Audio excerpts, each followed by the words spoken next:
Southwest Fire Academy was established in 2015 as a response to the recognized need for quality, safe, and affordable fire and rescue training in Ontario. This is not your average fire college. SFA has high standards for their students, and it is their mission to teach and produce qualified, ambitious firefighters who are prepared to work hard to serve their communities. This is not a diploma mill. This is where you can learn strategic, aggressive firefighting from passionate, intelligent instructors who never forget why they were made to do this job. SFA is an accredited private career college that is regulated by the Ministry of Training, colleges, and universities, with a memorandum of understanding with the Office of the Fire Marshal. This means that SFA is an approved training provider with the OFM, and the programs are recognized in Ontario. Check out their pre-service and expanding selection of course offerings at southwestfireacademy.ca.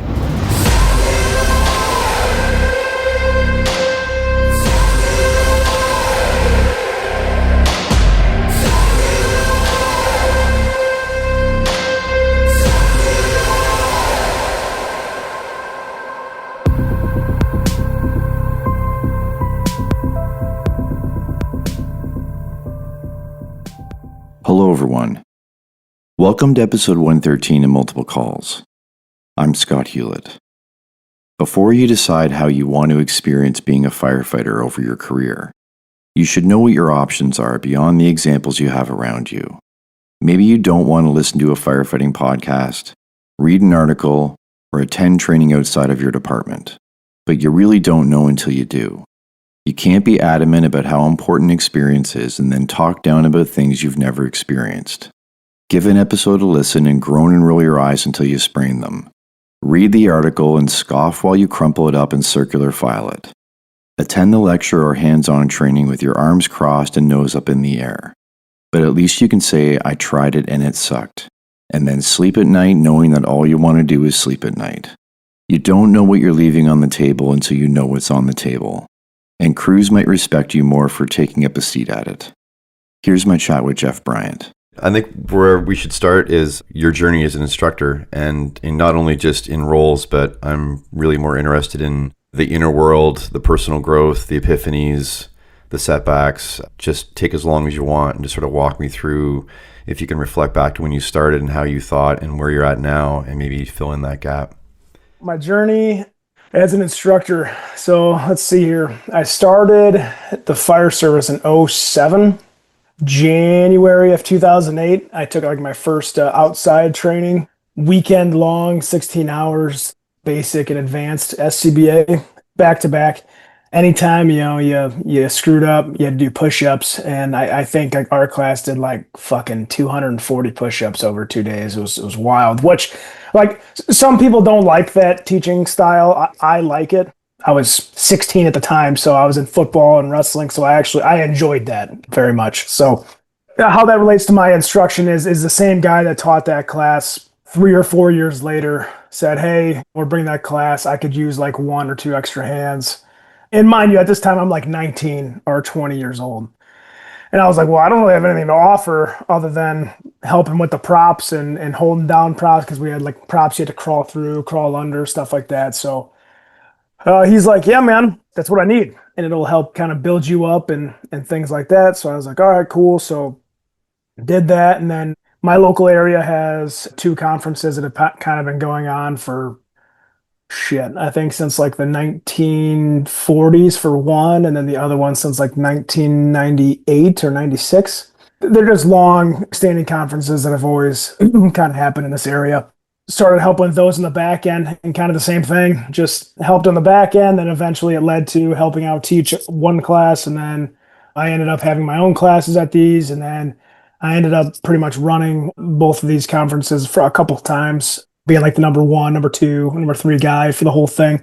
Being a logistical guy versus an instructor is completely different, but it's also very important what both roles do. I'm doing all that stuff, and I'm basically a kid, right? I get hired by my full-time agency when I was 23.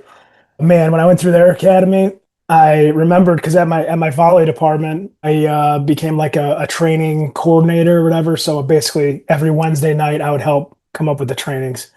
It was basically things I was comfortable with, right? So SCBA, comfortable with, throwing ladders, force entry, things like that. And then I get hired by my organization, and I think I'm 3 or 4 weeks in, and we start going over nozzle pressure, friction loss, all this stuff. And I was like, dude, I'm a moron. I didn't know shit. And I can't believe I was entrusted with this position in my volley house. Just a lot of growth. And my organization that I'm with now, I've been extremely blessed. I'll say to know the right people and caring enough and basically being a squeaky wheel that's really annoying and just wants to be involved and wants to help, because I got hired there in 2014, and our SCBA and our RIT weeks for our fire academy, we do our own internal fire academy. We're a medium-sized organization, I'd say. We have about 260, 270 personnel. We do our own internal fire academy, so it's about 12 to 13 weeks. It depends on the year.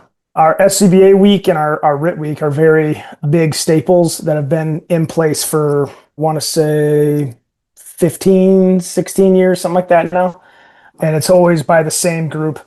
I got brought into those two groups to help out with those. Again, working my way up, just stoking the first time, prop resets, being a victim, things like that. They let me revamp the engine company operations a handful of years ago. I helped revamp the search and rescue operations as well, I think about 3 years ago. I've been pretty lucky with those. And then along the way, kind of all this other stuff happened. FireNuggets, Brothers in Battle, Rescue Survey. And now I kind of do a little bit of teaching out and about, go to California, Idaho, Texas, all over the place. And I think I probably learn 3 to 12 things about every class I go in. I call it helping. I don't really call it teaching. I'm really helping. Like when I go teach with BIB, it's Brothers in Battles program, and I'm lucky enough to be able to put forth my effort and my care and my style of teaching to help these students with getting sets and reps in. To say I'm lucky would be an understatement. To hear you mention that there was podcast started so far back. I mean, social media now obviously is, and the internet has obviously made it way more on people's minds or in people's faces that these conferences exist, but to realize that they've been going on, a few of them, right, for so many decades, and you've been involved in a bunch. So maybe just talk about your view of the increasing demand for conferences, like the impact the instructors are having now, and seeing a lot of buy-in with the get outside of the walls of your fire department mentality. Yeah, man, I think it's Brian Brush said this. Once you get outside your 4 walls, you realize there are no walls, right? And I think that's important. You could be at a small organization, 1 or 2 houses, you got 12 to 20 full-time guys, and you could be like the dude. Like they're like, that guy's the smartest man, future chief, blah, blah, blah, right?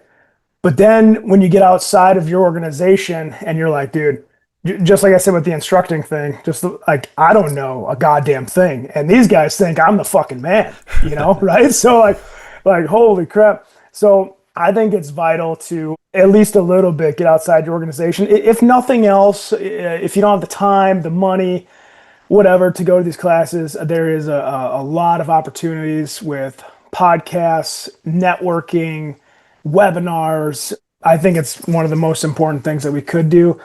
Not only because I think training is that important, but that's how you get to be creative and some innovation and things like that. Like I still think, regardless, when you go to a structure fire, the building's still going to get searched and the fire's still going to be put out, right?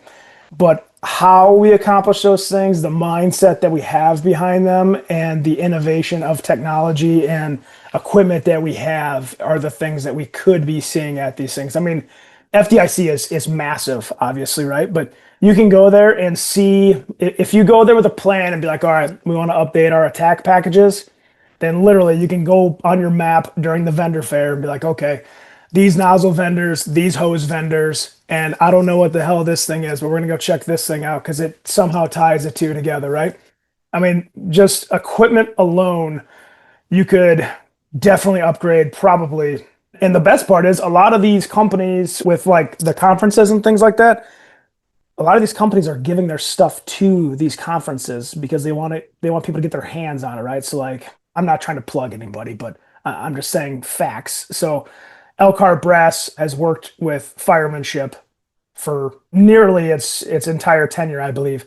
and they send more nozzles and equipment to us than they do FDIC, right? And it's because the students get to put their hands on it, right? They get to see what they should do, could do, will do, right? And it's the same for hose. It's the same for Halligan bars. I think just seeing the equipment, the advantages and things like that, that's just one piece of going to a conference. Now, getting the mindset, the tactics and all that, that is all extra. And I think what's even way cooler about conferences now is I think a lot of the instructors are very personable. It's not like a dude sitting up there being fed grapes by gypsies. You go to a class like Mike Lombardo teaching, and he's at the bar, and you literally just go, "Oh, hey, can I ask you a question?" And then, like, literally, he's there for 20 minutes explaining, has the whole bar consumed with that one conversation. So not only is the gentleman asking the question learning, but the 15 people around are learning also.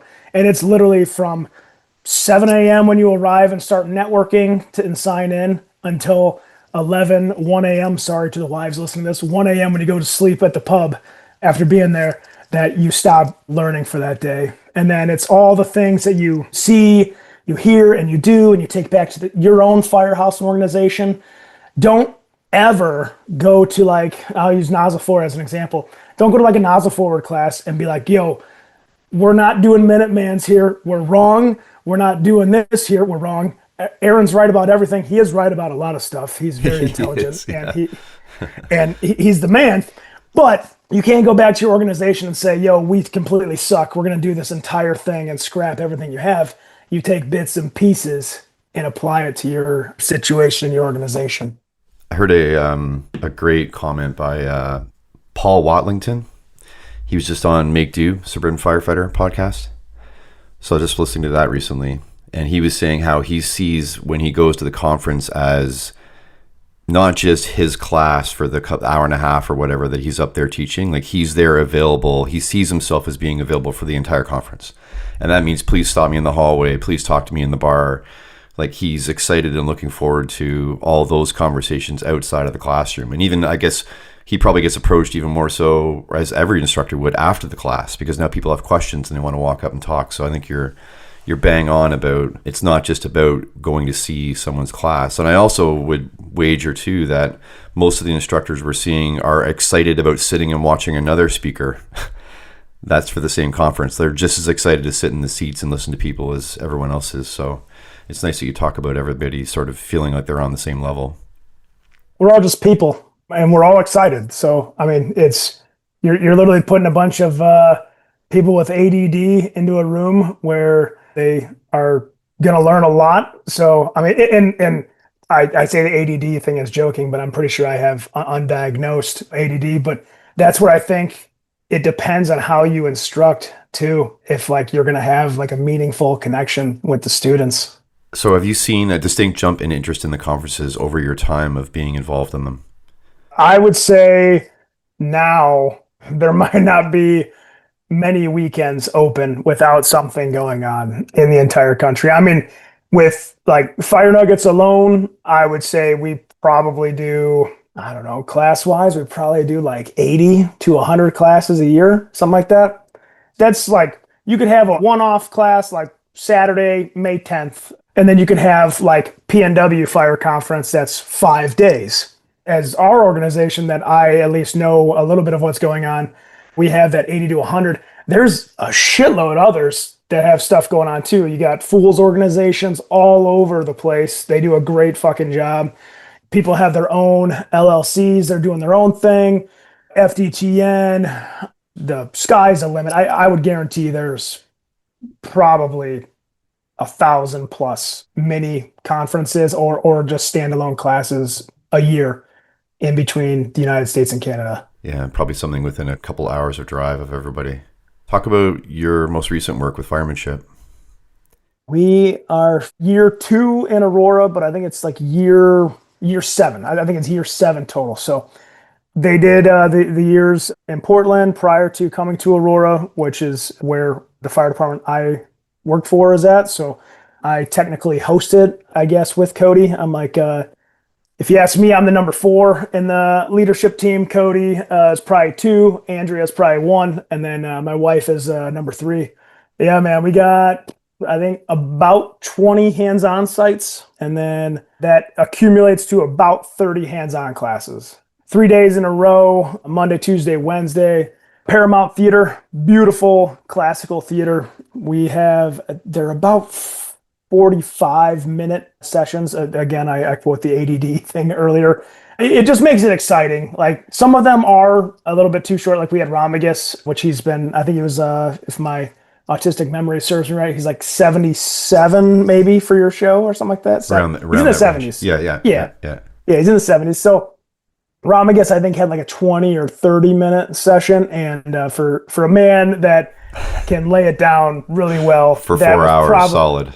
Yeah, that was probably not enough for him. But we got a bunch of really great speakers. One thing I am really pumped about is we do a Grabs podcast live each day. We did 2 last year, and we got some feedback. Maybe cut it down to 1 a day. So that's what we're doing.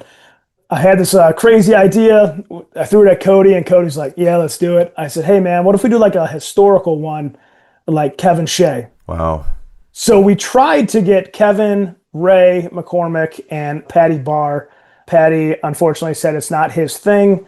Ray's on vacation, so it's just Kevin Shea. But if you ever had a conversation with Kevin, Kevin's going to make it seem like he was at the grocery store getting milk, and then he just did this thing. Kevin's going to be one of our Grabs podcasts, and then we have just a bunch of awesome people. Eric Roden from Milwaukee, Rich Stack from Chicago, Mo Davis, Scott Thompson. And these are just the lecture series. I think we have around 10 to 14 speakers a day for the lecture series. We have a social every night, and then the hands-on. Cody says this, but I agree with him. We have something for everyone. We have a hazmat-ish class. We have tech rescue.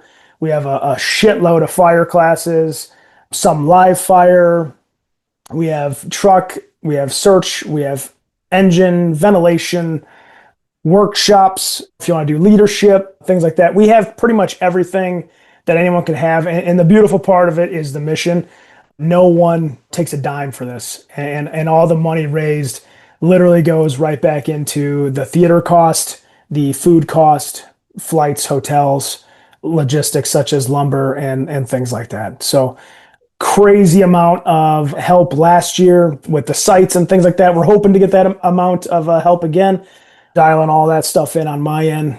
The people that help out, the departments that give their training sites to us, they do a fantastic job, and they are definitely mission centered. So we couldn't do it without the departments giving up their sites and the people volunteering their time.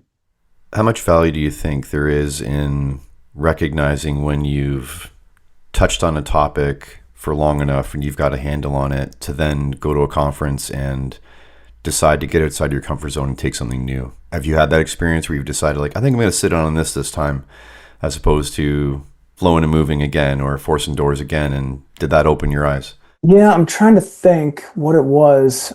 I was assigned to a truck company for a short little bit. I would say I'm okay at interior truck work, like search and rescue and force entry. And I like throwing ladders and things like that. My 2 former guys that I worked with, one's a general contractor, one's an electrician. So I was definitely the one lacking in vertical ventilation. So I wouldn't really say I necessarily took a class on it just from time, but any time that we could or we needed to cut a hole on like a vacant for training, or if we were going to do a house burn and then we had to cut the vent hole for the roof, like I wanted to do those things and then to at least get those reps in. I have cut a handful of roofs, but nothing compared to what we should be doing. Also, you never miss the opportunity when you can't do those things, but that's my thing that I am probably less than. But it's like I talked to the Horton brothers. Like, you can't be good at everything. We're expected to, right? I should say you can't be great at everything. Let me say that. You got to be semi-good at everything. If you get sent to do an assignment, you got to be able to do it within a timely fashion. But there's no way you could be an expert at force entry, search, engine work, and ventilation, So that's definitely my crux for me. And I think putting the reps in whenever I can is vital for me. What do you think people are leaving on the table or missing out on through their careers if they're choosing not to be engaged? Everything. So like you interviewed him and he's one of my best friends, Nick Ledeen. We did an article. I'm probably going to butcher it, but it's 30 years for 30 seconds. Basically what he's getting at is you train, or you should be training every day for a 30-year career for 30 seconds of making a rescue, right? Which I think anyone that's a firefighter that wants to be one wants to make a rescue. I think that's a fair assessment.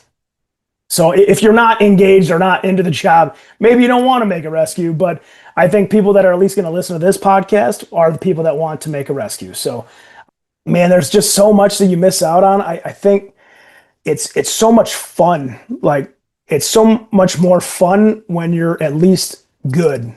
Like, if you go out and you're like, the boss is like, hey, we're gonna go stretch at this building today, and you trip just walking up to the building with the hose, then it's like your first time stretching hose since the academy. Yeah, you're gonna be like, God, this lieutenant sucks, man. Like, he's fucking making us stretch hose today.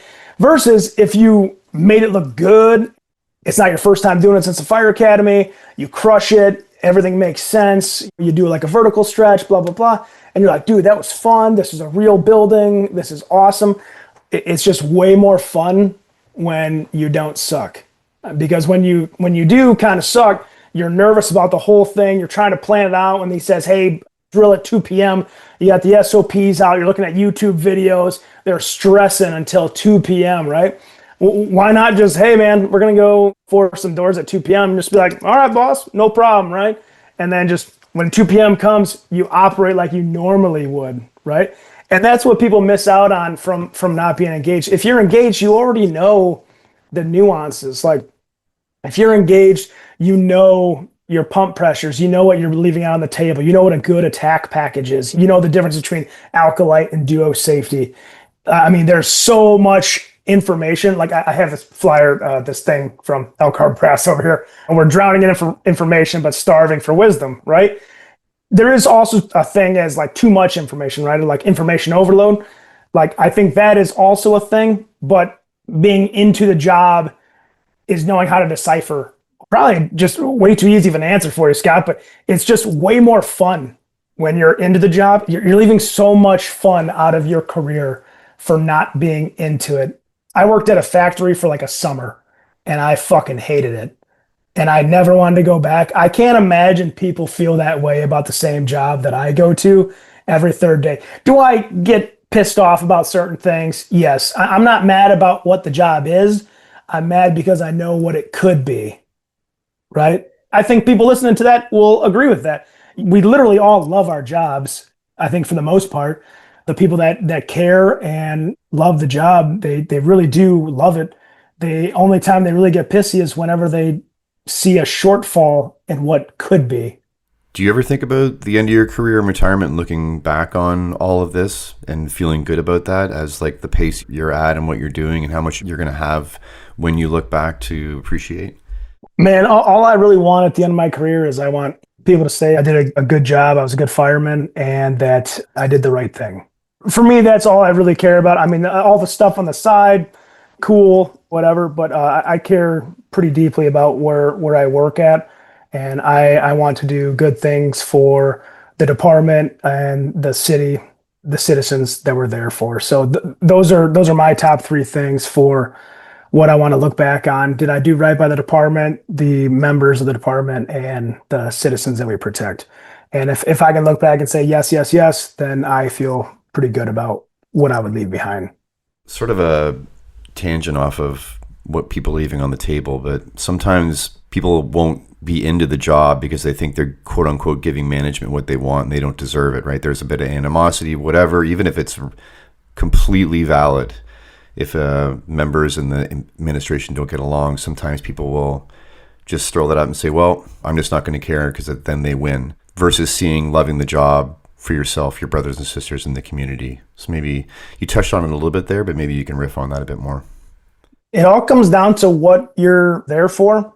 You kind of even touched on it. You kind of gave me a soft toss already, but like we're there for the people, both civilians and our people, right? So like, I mean, admin's supposed to support you, right? Like that's their job. Like you look at like a hierarchy of needs, right? Like the firefighters are the people doing the work, right? The lieutenant is supposed to support them. Like the guys don't work for the lieutenant. The lieutenant works for the guys. The same as the captain for the house, the battalion chiefs, blah, blah, blah, blah.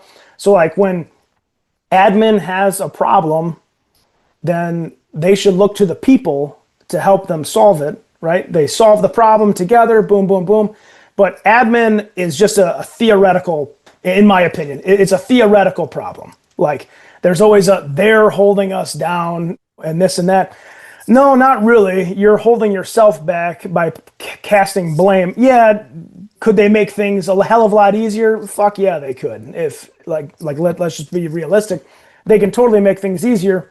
I'll quote two of my mentors here. Aaron Fields, water boils from the bottom up, right? But I'll also quote my other good friend and mentor, Cody Trestrail, right? If you put the fucking lid on it, it boils way faster, right? That's awesome. I've never heard that before. Yeah. So like if you put the lid on it, that's admin, by the way, if you can't figure that out, truckies, I got you. So like if you put the fucking lid on, it boils faster. So yeah, if admin's helping you, fuck yeah, you're going to solve your problems a hell of a lot faster. You're going to be a lot more happier, but you can do so much as a firefighter, company officer, battalion chief. You can, I mean, they're not there to watch you all the time, and we're there for the people. That's all it simply comes down to.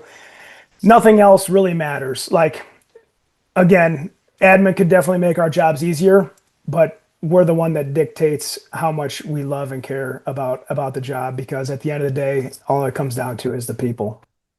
How can people see themselves? You talked about the instructors or speakers or people on the circuit as just the same as everyone else, right? They're just everyday people doing their thing, being engaged. But sometimes guys can look to them as like, that's them and this is me, and there's a big gap between the two of us. How can people see themselves in these known instructors or speakers or people they come in contact with and be inspired to put themselves out there, even within their own department, to grow their skills and abilities in that regard? Like, not necessarily with, I one day want to stand on this stage at FDIC, but how can they use that as like an inspiration and sort of find a path from where they're at to getting close to that?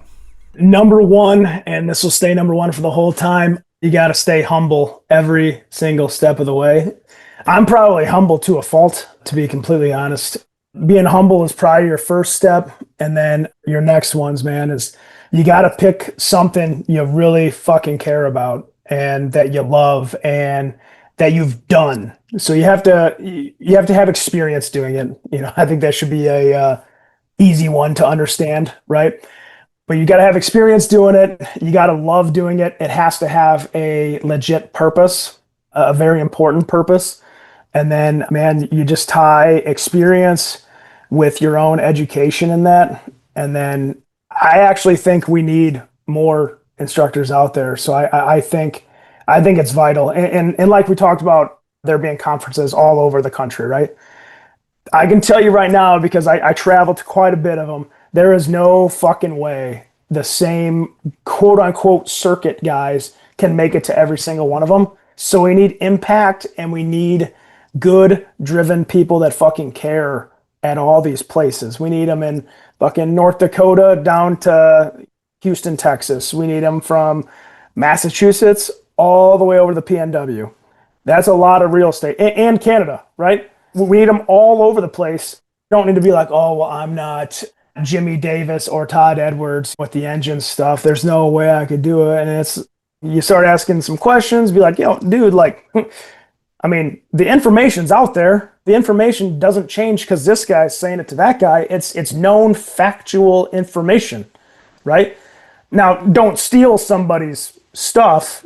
Don't steal their PowerPoint, throw your name on it and say you're the fucking man, right? That's not the way to go about it either. But I think stay humble, stay hungry, and build upon something that you really care about and that you have experience doing. And I think present yourself up for opportunities in your local area and then build upon that. Yeah, I love that you touched on the humility piece.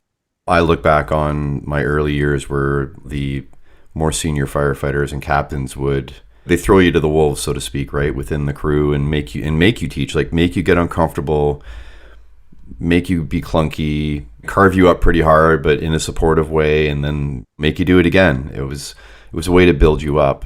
And I think that second piece you touched on there is that if you lead with the humility of, I'm doing my best here, I'm here to help, like you said, this might be clunky, this is my first time teaching this or second time, I'm trying to get better. I think even though firefighters can be the toughest crowd to teach to and to grow through, I'm pretty sure you'd agree there's a lot of grace given if you just lead with that. They'll bust you a little bit, but there's going to be some grace, and they'll let you be clunky and do your best and get better, because there's no way you're going to step out day one on any class and knock it out of the park. They're going to the class because they want to learn, right? Some people do go to classes because they want to see. It's almost like a reality star, kind of thing. Like they want to meet this guy or do that or whatever, right? But at the end of the day, again, we're all just people, right? So don't be a liar. Like if somebody asks you a question and you don't know, you simply just say, hey, dude, I don't know, but I have the contacts and I'll find out for you. No problem. And again, I don't want to ramble on for you, but just to like hit on that, we need guys like all over the place. Like you go to classes, I go to classes, conferences, this and that, right? So like we see the people that are engaged.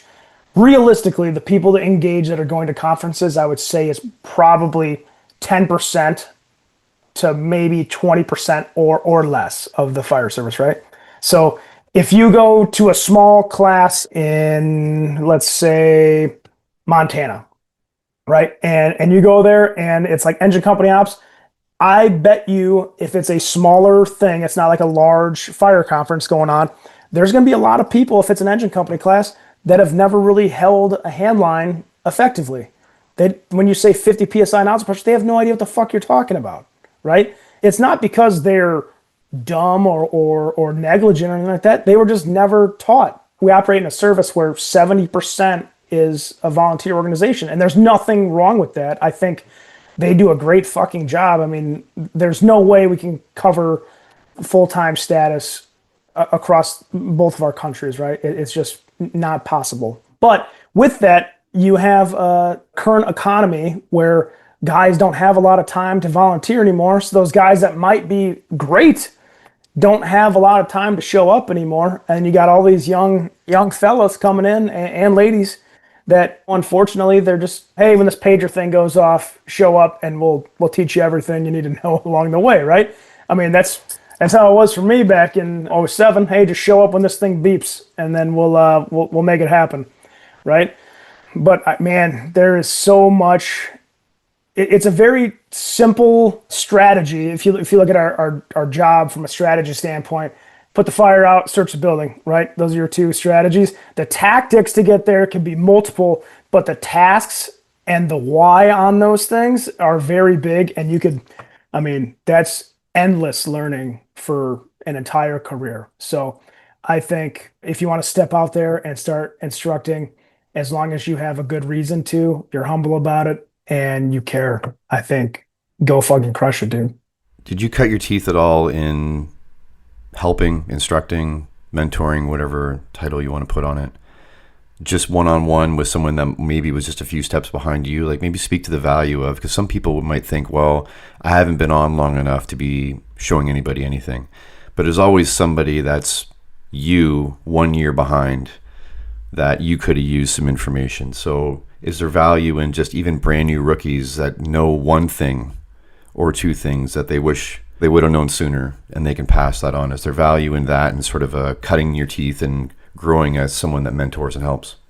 I'll speak on like our fire academy. So if we go and do like a search week, right? And for the days where we do a lot of scenarios, we have, depends on how big our academy is, but we have about 4 to 6 extras for live victims when we use smoke machines and things like that. And again, there'll be guys, that have 1, 2, 3 years on. They want to be there. They want to be, the live victims and things like that. And in the morning when we're going over some rescue drags, just reviewing them and stuff, they're like, hey, have you ever seen this arm bar technique? And then it's like, well, no, show me. And then they're like, oh yeah, when I was working part-time up south of the city, we learned this.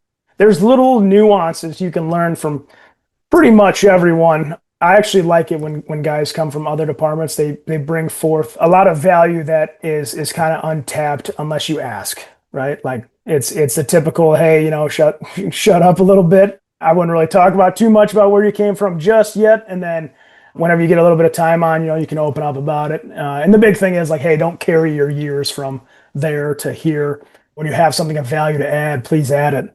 But no, I definitely think a lot of people have a lot of value regardless of their time on the job. When you get a brand new rookie, is there anything unique to your style or how you see how you want to set the tone and set them up for success for the first little while? When the recruits get done with the fire academy, they come to the street and they go to a dual house typically, which is an engine truck house. We have 4 of them. So we typically get 1 to 2 recruits per shift at the house I was at. Basically, our first day with them is super, super easy and laid back. They come in, they're super fucking nervous. They bring us their stuff for the day. They tell us who they are, where they came from, this and that. They tell us their name, and then we just basically go down there. We show them the 2 rigs. We say, hey, man, the day is yours. This is what's expected of you today, which all that's expected of you. You're not expected to clean. You're not expected to cook. You're not expected to do anything besides know these 2 vehicles. And you're not even going to know them by the end of the day. You're just expected to at least start writing some things down about where the things are. When we show up to a call today, all we want you to do is simply say, hey, dude, go grab the extinguisher. You know where it is, at least for today. And then we can talk about more of that tomorrow or the next shift, I'm sorry. The following shifts, we build upon those. Typically, the companies I was on, we always kind of started with the engine company and then built upon that, built them up. We had a couple mainstay drills that were important for them to do right away. And then they would progress and move over to the truck for those drills and skills. But I think it's always good to do like a quick little 10-minute drill beginning of the day. They bring up a tool that they literally have been planning since the last shift, so they should have a good idea on it. Sometimes they do great, sometimes they botch it. We let them know if they did great or if they botched it. Basically, they have about 6 to 10 weeks to know those 2 vehicles, and then they actually get tested on those 2 vehicles. So for 6 to 8 weeks, we're doing nothing but drills, locations on the vehicle, functions of the equipment for 6 to 10 weeks with these recruits. And it's 8 personnel at that firehouse plus. So everybody kind of has their own different, unique teaching style. I'm pretty laid back until I don't have to be. Usually people don't get me to where I don't have to be laid back. So I love drilling. So it's pretty easy and fun for me. Are there drills that you love that you have also seen have quick uptake and high value for anybody you're showing them to? For new recruits, I think new recruits and guys on the street, I think doing a stretch, go out to your still district, find a building, multifamily, whatever, go and do a stretch in it. Stretch the literal hose off of your rig to the front door. New recruits love that because they're like, oh, we didn't know we could stretch to this guy's like front door. And we're like, oh, well, we don't really know either, but we're doing it. Things like that. And then the other one, I think the recruits find value in it, but they went through the fire academy, so they might actually be even a little bit sharper. But we usually get about a vacant house or 2 every year. I think going out and doing search and rescue drills with the recruits along with the company members is really important. Like, you talk about like little nuances and things like that, talking about bunk beds and split search and VS, rescue drags, how to drag them. I mean, there's so much just little nuance. And obviously, like, I'm into that shit, right? So, like, I eat it up and I love it. And the guys are like, Jesus Christ, man, this guy talking again. But, and again, it's probably because I'm selfish. And the 2 most important things to me, and I think a lot of my mentors and my friends, is search and rescue, getting the people out of the building and putting the fire out. So I think those are like my 2 favorite drills that I think recruits and ladies and guys on the job that have been there for a little bit find a great value in.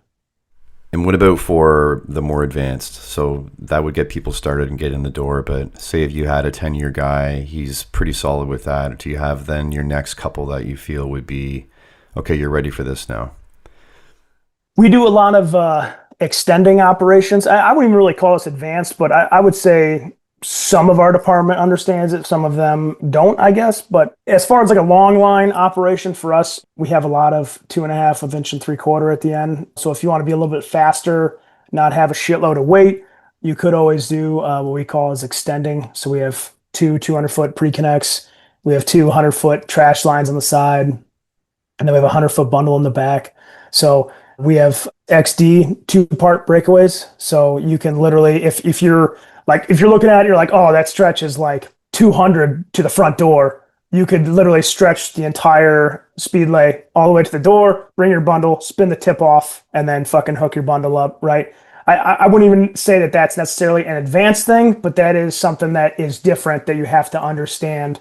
And you have to know, hey, I have to radio the engineer and be like, hey, dude, we added 100 feet. You got to bump this up, things like that. And then that's like a good engine drill that I think is important, along with vertical stretches, like doing well stretches, coupling drops, rope drops. I think for engine company wise, those are really good for the guys that want to get out there and do some stuff and learn some new things that they haven't really done before. And the best part is do them in real buildings too. That's always like a fun part. And man, as far as like the truck goes, there's a lot of stuff. You could literally just, sounds kind of arrogant, but I mean, you're the fire department, pull up in front of a building and throw the stick like if it's a multifamily, throw the stick up. Be like, all right, dude, set up, just throw your lights on so nobody hopefully doesn't hit you, and then throw the main, right? You could force doors. I mean, it is endless opportunities, but I think the staple for both, especially if you're assigned to like a regular place, is get out and get in your buildings. And this sounds kind of weird, but don't even really have a plan, if that makes sense. Because if it's a multifamily and it's 5 stories, you could be like, all right, if it's on the north end, we're going to stretch to this door and we know it's 300 feet. Well, what if the south window's open and it's just presenting at the north end, right? Like you don't really play these variables. So it's not so much about having a plan. It's about knowing the building and knowing what you have at your disposal.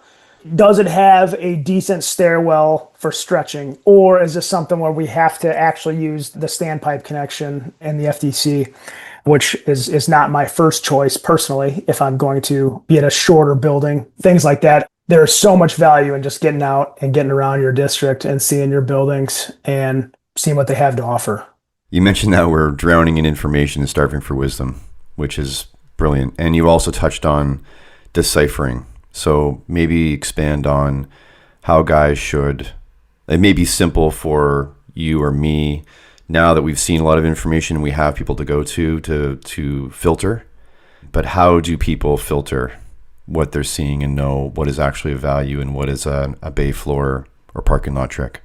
Oh man, a lot of conversations. And that's why, like when you said earlier, like, what do you miss out on by not being into the job, right? It's the conversations.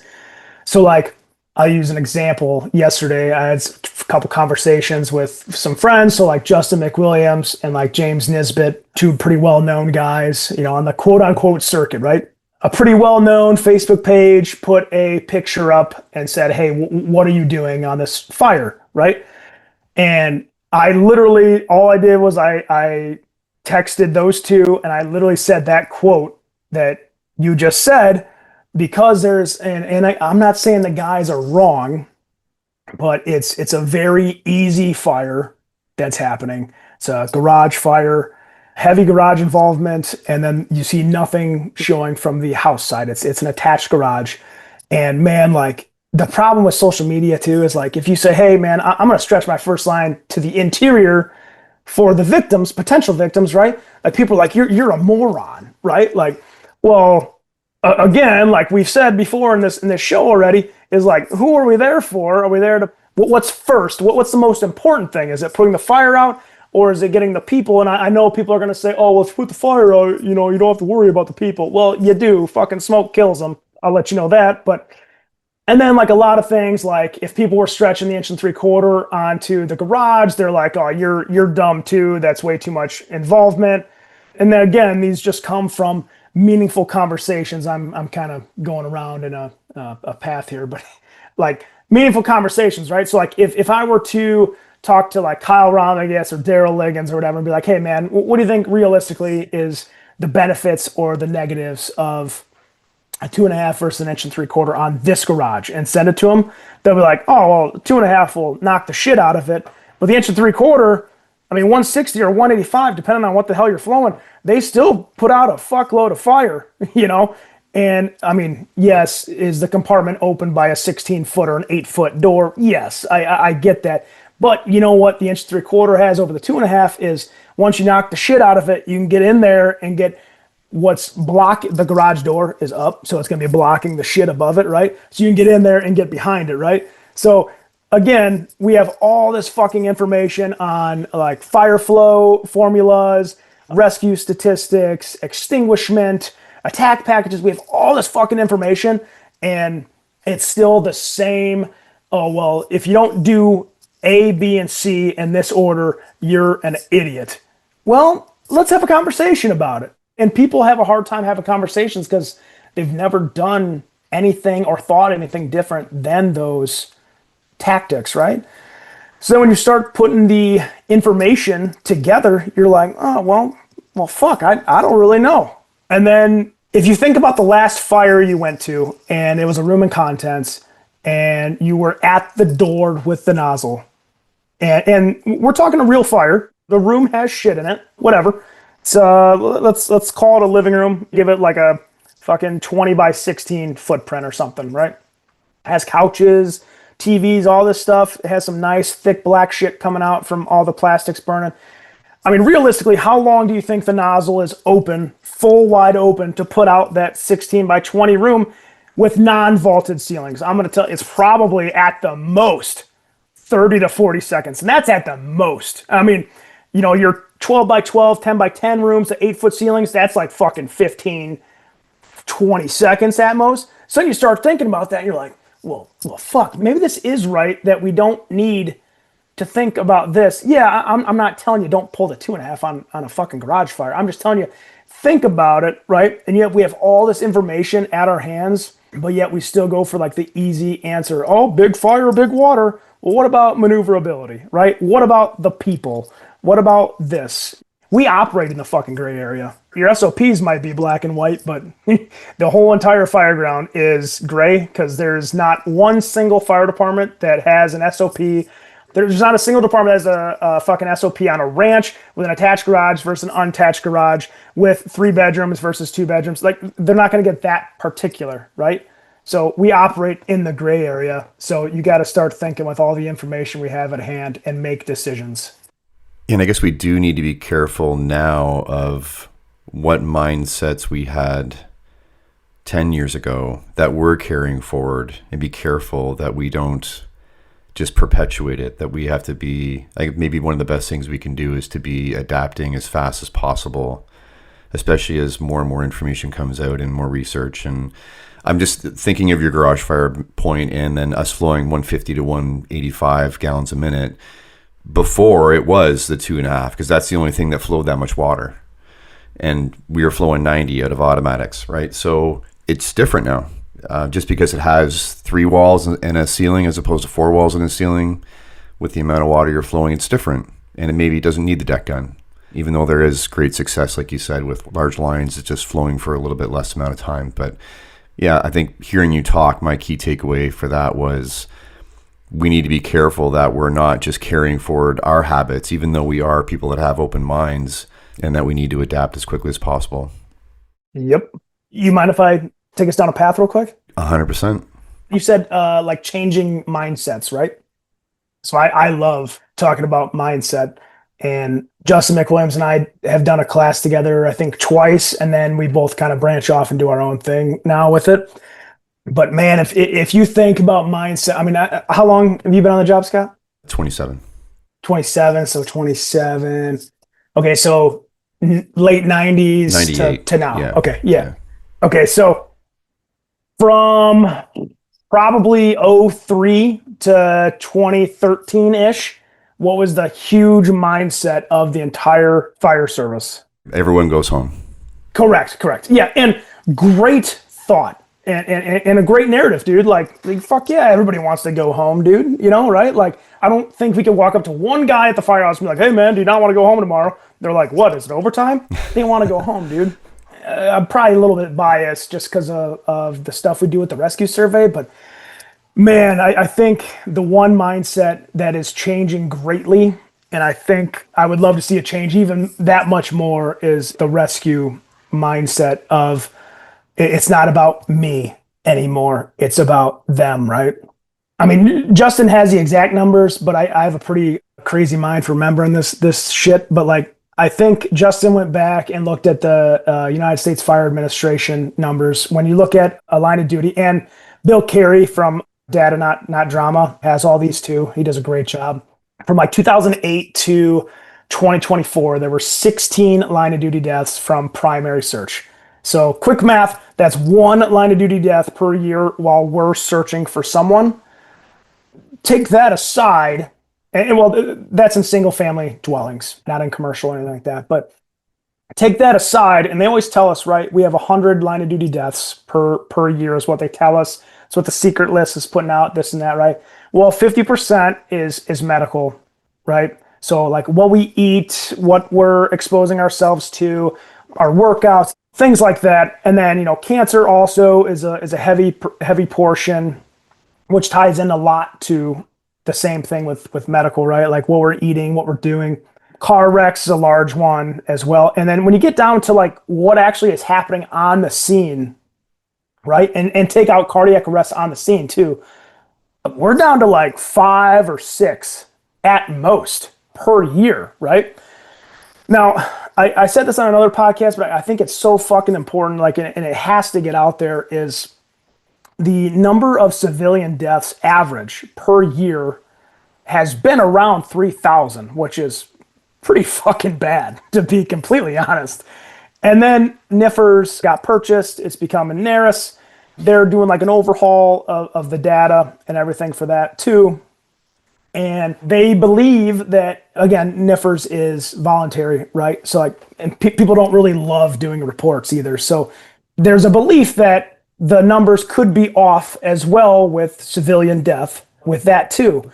So, and I think the numbers we're talking about being off is like high, like 30 to 50% higher. So it's something I do in like my presentation. So like I take like the two of the worst things that have happened in American history, right? Which is 9/11 at 2,997. So basically 3,000 deaths, right? And then Pearl Harbor with another 2,000, about 2,500. So if you look at those two things, and I mean, rightfully so, huge uproar, huge sadness around these two events.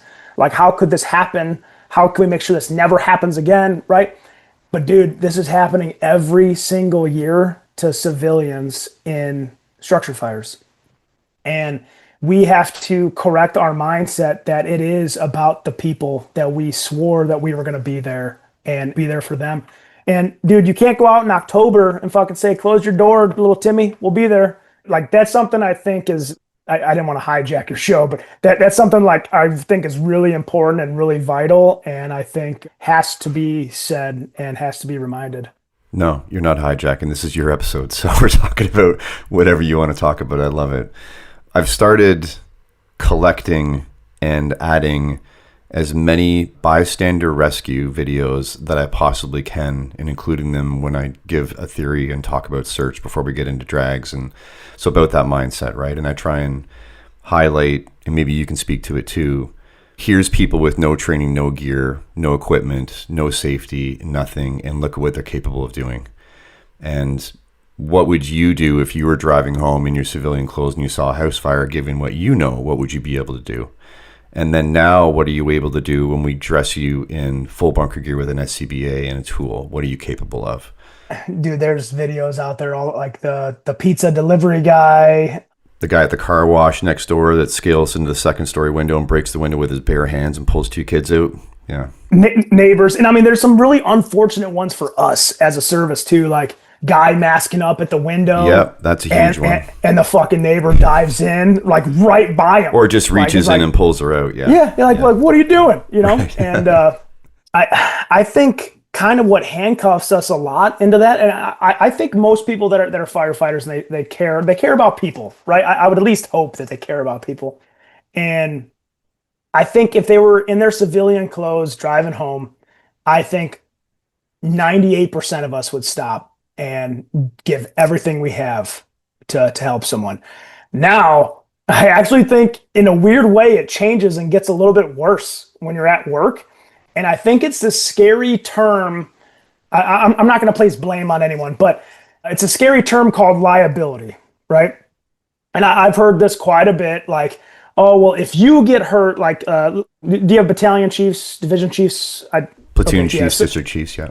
Okay, so like your platoon chief will be like, no, Scott, like, I'm responsible for you. So if you get hurt, that's a liability on me and your company officer and this and that. So like, they're like, oh, no, we can't do anything that would get us hurt because it's a huge liability. Well, dude, like the number one liability is the kid in that fucking house, right? Like the minute public trust is lost, that is the greatest liability that we have to us. So I think liability of our own safety is kind of, I don't want to say horse shit, but I mean, I just did, but I think, I don't know, man. I think it's just a fallacy to show the guys and gals that you care, but realistically actually acting upon it is way worse for your citizens than you realize. Do you think this is the biggest crux that we're facing? And I'm going to touch back on the garage fire, and someone makes a post and then like, what would you do? Right. And then as much as we need incident command structure, whether you want to use Blue Card or IMS or whatever it is, we can't just throw it out. There needs to be some kind of structure. But then people can go on for 2 paragraphs about what they would do on a garage fire when it's a very simple thing to do. And just like what you're saying now, right? The purpose that we're here and what we're supposed to do is very, very simple. And it's almost like the fire department just gives you the opportunity to have all the gear on to do more than you could have if you didn't have the gear on when you're on the way home. Like you're almost using the fire department as the way to get the gear so you could go in and do more at something that you wish you could have made if you had pulled up in your shorts and t-shirt and you couldn't make it because there was just too much for your skin to handle. So long-winded point here, but is that the crux where things are very simple, yet we need this structure, and how do the two coexist? Where do we find the balance of those two things? Maybe we're just like way too, and I say this as a young man myself. I just got promoted not too long ago.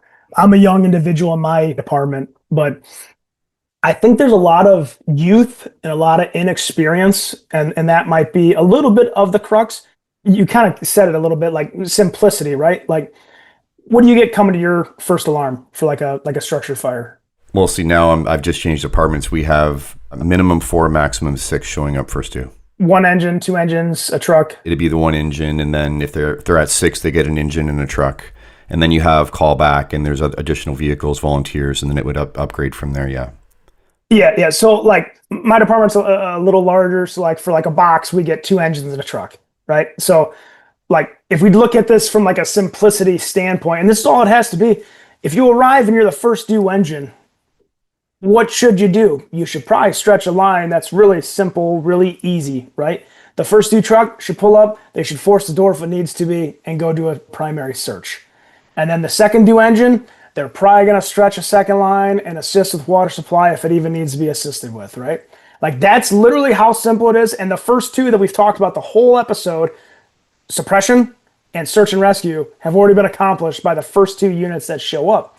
So I think maybe it's like making things way too fucking complex to where it doesn't need to be that complex, and just making things simple. And as long as those 2 things are getting done and they're being supported, right? So like water supply supports suppression, right?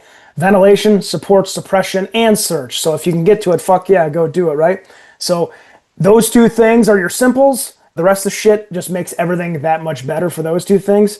And I think as long as you focus around that, I think your fire ground is simple, and all you should have to do is just check in with your people. Granted, yeah, things can go fucking sour. You could have partial collapses, you could have holes in the floor, things like that. Yeah, you can have those things. I'm not saying that those are never going to happen, right? But I think if you keep a simple fire ground, that you're going to have better results than doing all this complex shit and worrying about things that aren't priority. As a foundation for the vast majority of the fires. Yes. Yeah. So what's your take on command then? How do you see their role? How can they best support? How can they put the lid on the pot? Whatever the guys and gals need to play off what I just said, right? Like the first 2 engines are going to stretch a line. This truck's going to go on for a primary search. If they're saying it's hot as fuck upstairs, then you should probably send a company to the roof. That's how you support them, right? If they're saying they need a second line, then instead of establishing a RIT with your third due engine, tell your fourth due engine, hey man, your RIT, our third due, I need you to stretch a second line upstairs. The strategy never changes, like I said earlier. Search the building, suppress the fire, right? The tactics and how it's done can alter greatly though, and that's where the command can come in and support the operation. What do the next 1 to 5 years look like for you? Are you a forward thinker, planner kind of guy, or are you just swept up in what's going on and you just keep your head down? Oh man, I think I'm usually a forward thinker, but man, I'm so fucking busy now. I don't even know if I have the time to forward think, but probably will be doing the same thing in 5 years if I'm being realistic. I enjoy where I work. The company officer thing is really fun. It's new. Get to support the crew and things like that. I don't see that changing for me. I don't want to be one of those guys that rushes up the rank structure. I plan to still, be doing the conferences and the classes and stuff for as long as I can, and my wife doesn't get too pissed off at me about it. Yeah, maybe we can touch on that as we finish up. And you mentioned the hierarchy of the 1, 2, 3, 4 with you and Cody and your 2 significant others. So, and I know you've mentioned it before, but it obviously can't get mentioned enough, is how important is that you are able to, or you as a couple are able to do what you do. And if you didn't have that, how wouldn't it be possible? She has allowed me a lot with grace too. Is she happy all the time about what I go and do? No. She does get to see the stories of success. There's been at least half a dozen classes we've gone and done.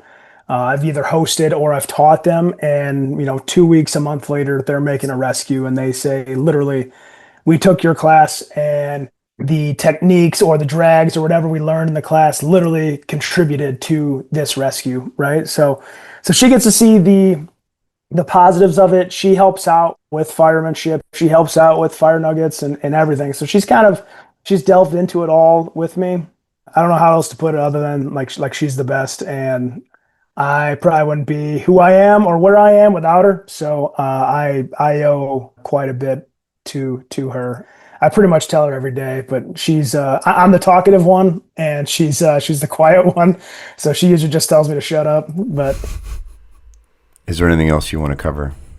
I just want to say thank you. And you quoted my unsung hero of my wife. I want to quote your unsung heroes.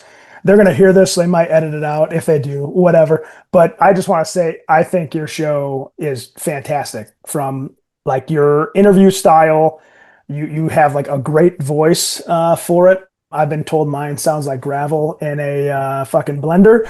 So I'm like, oh, cool, dude. Thanks for the compliment. You got a great voice for it. The editing team fucking crushes it. Social media team does great. I think it's important that they get recognition. Mm-hmm. And not just for putting on a great show. That's not even really the meaning of it. It's you're helping people stay engaged and care about what they're doing. So you're doing much more than you actually think that you're doing. And I think that can be said for a lot of things. Like you stop and, fucking help some lady put her groceries into her car. She's going to remember, oh, that young man helped me put groceries in my car. You're just thinking, hey man, that lady was struggling. I'm just helping her out, right? Like we're all, every little thing that you do can affect someone in a way that you have no fucking idea.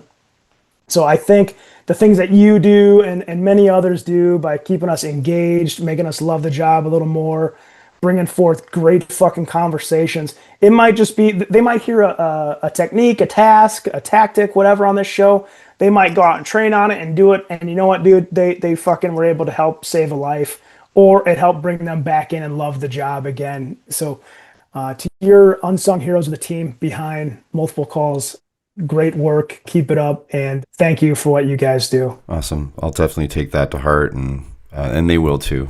And it really means a lot coming from you. So I appreciate the feedback. It's nice to know when the intent is felt and the content's helpful. I think that's all we're really after. Yeah, absolutely, man. And you guys have had some absolute killers lately. Yourself included. Oh, well, I wouldn't put myself up there. I know you don't, but you can let me, so that's just fine. I remember Aaron Fields saying that about how he didn't feel like he's an inspiration, but I'm like, you don't get to make that decision if someone's inspired by you. They get to make that decision. They get to say that you're an inspiration because that's how they feel inside. So it's a thing that I get to say and how I feel about it. So thank you. Yeah, man. Thank you.